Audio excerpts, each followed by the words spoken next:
Hi everyone and welcome back. My name is Christine Bird, MAJD, almost a PhD, and I'm here to talk to you today about court packing. So my area of expertise, what I'm writing my dissertation and what most of my research is on, is actually the judicial system.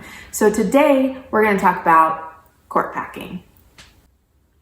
So I'm sure you've heard a lot in the news about court packing. I'm recording this in November of 2020 and the court packing conversation is not over. It might have taken a pause for the 2020 election, but we are still going to be talking about court packing, especially moving into the new presidential administration when Joe Biden and Kamala Harris take office.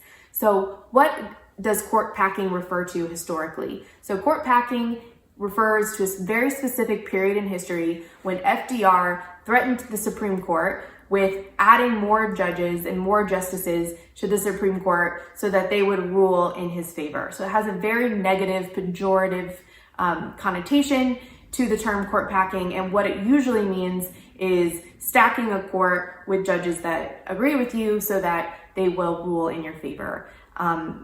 That's not constitutional to just put a bunch of people on the court. You do have to actually appoint them and have them approved by the Senate.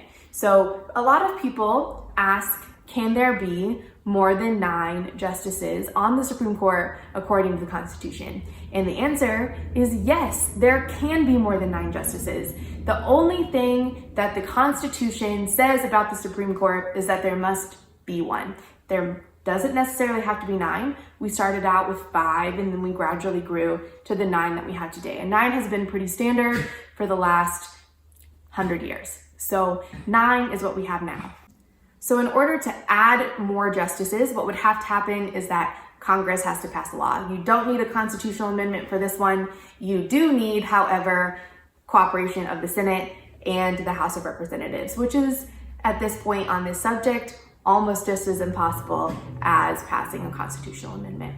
So court packing means that historically, but what could it mean today? So there are 2 other definitions of court packing. The first means court packing at the lower levels of the court. So stalling on filling seats and only appointing members of your political party to lower court seats at the district court level and at the Circuit Court of Appeals level. And this is actually something that the Republican Party has been accused of doing, and Mitch McConnell has been accused of being instrumental in court packing at the lower levels. Because at the end of the Obama administration, Mitch McConnell decided not to fill Antonin Scalia's seat until Donald Trump took office, and refused to hold a hearing on the Obama nominee, Merrick Garland, and instead we got Neil Gorsuch.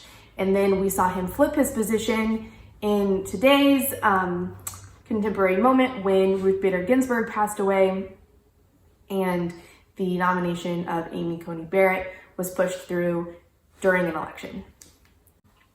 And this is actually really interesting and poetically important because the two members of the Supreme Court during the Obama administration that were the furthest away politically, but were actually very close friends, were Antonin Scalia and Ruth Bader Ginsburg.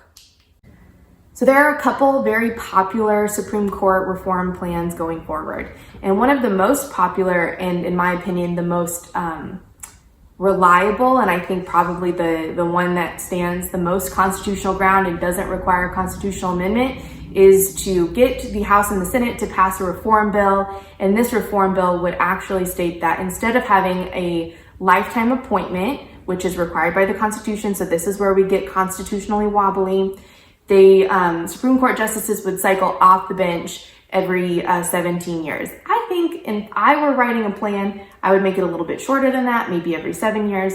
But the current plan that people are bouncing around is 17 to 18 years on the bench, and then you would cycle down and go on to senior status at the lower court level, so a court of appeals, still in the federal judiciary. So that wouldn't take away necessarily your lifetime appointment to the federal bench. You just wouldn't be having a lifetime appointment to the Supreme Court bench. So that's where we're constitutionally muddy, because it does not say in the Constitution that once you are a Supreme Court justice, you have life tenure. You just have life tenure as a federal judge, of which the Supreme Court is part of the federal system. So what would happen You would serve your time as the Supreme Court Justice, and then you would cycle down and serve out the rest of your life tenure on senior status, and then we would move somebody else up. And the president would choose who moves up and who is moving down at the end of their term. So one possible concern is that wouldn't it be difficult for a Supreme Court Justice to leave the highest bench in the country and move down into senior status? Well, possibly. I mean, it's very difficult to give up power, but that's why the cycle system, your term technically would be up and you'd move down. But this actually could be a good thing for the justices, because you wouldn't be in the position that Antonin Scalia were in and Ruth Bader Ginsburg were in, and you would be just holding on for dear life to keep your appointment for a political reason. That way, your service is maybe a little more humane if you want to retire and like go ride a horse or something. So I'm personally a fan of this plan. Do I think it's constitutional? Probably not, because who has to decide whether it's constitutional? Of course, the Supreme Court exercising judicial review. Are you going to get a group of 9 people who are currently in power to give up their power at the end of an 18-year term? No. So what would you actually need? A constitutional amendment. And we all know constitutional amendments are virtually impossible in the United States at this time. We haven't actually amended the Constitution in a very long time. The other benefit of this plan is that it ends all discussions of strategic retirements. So a couple years ago, we had a lot of discussion about Anthony Kennedy's strategic retirement and his replacement of Brett Kavanaugh, and whether or not Justice Breyer and Justice Ginsburg should have retired during the Obama administration to make sure that Democrat sympathetic judges would be appointed by Barack Obama before the next election, because it's very difficult for a Democratic president to be succeeded by a Democratic president. Usually there is a switch in power between the parties at presidential administrations.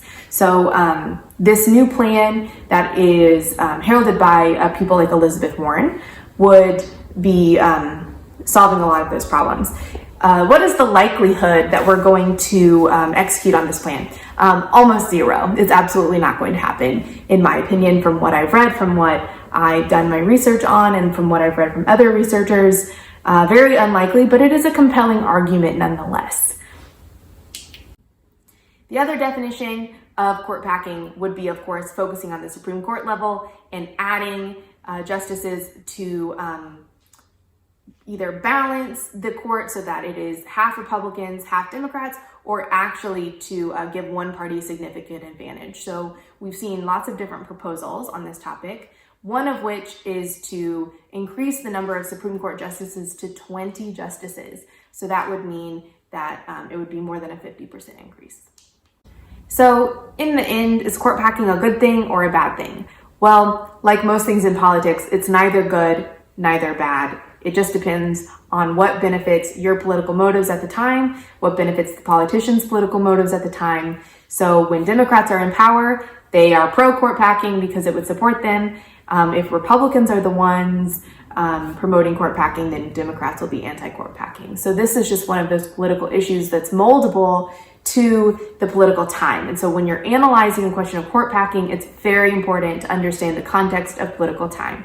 So there's court packing in the FDR era, and there's the court packing of the Mitch McConnell, Merrick Garland, Neil Gorsuch, Barack Obama, and the Amy Coney Barrett, Donald Trump stuff. So that's important to remember, is the political context. And that's all I have for you today, a quick video on court packing. If you want to see more, click the subscribe button. If you have any questions, leave a comment below and I'll do my best to answer. And make sure you like and subscribe this video, and let's learn more about politics together.